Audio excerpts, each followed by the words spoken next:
یہ جو مکہ مکرمہ سے بیت المقدس تک سفر ہوا تھا وہ ایک سواری پر ہوا تھا، اور وہ سواری جنت سے لائی گئی تھی، اور اس سواری کا نام تھا براق۔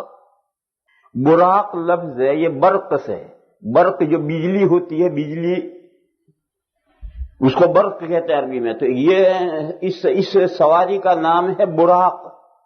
اور براق اس کو اس لیے کہا جاتا تھا کہ یہ برق رفتار تھا، برق رفتار، تیزی کے ساتھ جانے والا۔ حدیث شریف میں ہے حضور نے فرمایا کہ جب میں اس جانور سواری پر سوار ہو کر چلا تو وہ پیر رکھتا تھا، جہاں تک نظر جاتی ہے وہاں تک پیر رکھتا، تو کتنا تیز جاتا تھا۔ تو اس کی برق رفتاری کی وجہ سے اس کو براق کہتے ہیں۔ حدیث شریف میں ہے کہ یہ سواری جنت، بخاری کی حدیث ہے کہ یہ سواری جنت سے حضرت جبرائیل علیہ السلام لائے تھے، اور یہ گدھے سے کچھ بڑا تھا جانور، اور خچر سے کچھ چھوٹا تھا، گھوڑا نہیں، گدھا اور گھوڑے کے بیچ میں خچر سے کچھ چھوٹا اور گدھے سے کچھ بڑا۔ اور یہ جیسے جنت سے سواری لائی گئی تھی، اور حضور کو اس سواری پر مکہ سے بیت المقدس تک حضرت جبرائیل علیہ السلام لے گئے تھے۔ حضور اس سواری پر بیٹھے تھے، سواری چلتی تھی، اور حضرت جبرائیل ساتھ ساتھ چلتے تھے۔ حضرت جبرائیل کے پاس سواری نہیں تھی، اور فرشتوں کو کوئی سواری کی ضرورت نہیں۔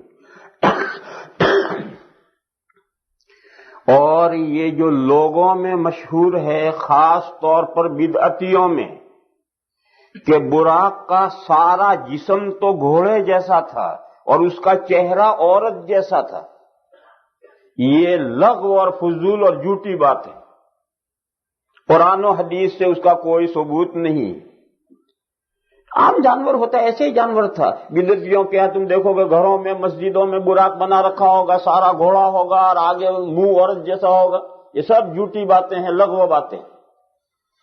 علماء کرام نے اس کی صراحت کی ہے کہ قرآن و حدیث سے یہ چیز ثابت نہیں ہے۔ بخاری کی حدیث میں فقط اتنے الفاظ آئے ہیں کہ وہ حضرت جبرائیل جنت سے لائے تھے، گدھے سے کچھ بڑا تھا اور خچر سے کچھ چھوٹا تھا، اور جب وہ چلتا تھا تو وہ اپنا پیر منتہائے نظر پر رکھتا تھا، آدمی کی نگاہ جہاں تک پڑتی ہے وہاں پیر رکھتا تھا، اتنا تیزی کے ساتھ جاتا تھا۔ غرض مکہ مکرمہ سے بیت المقدس تک کا یہ سفر اس براق پر ہوا تھا۔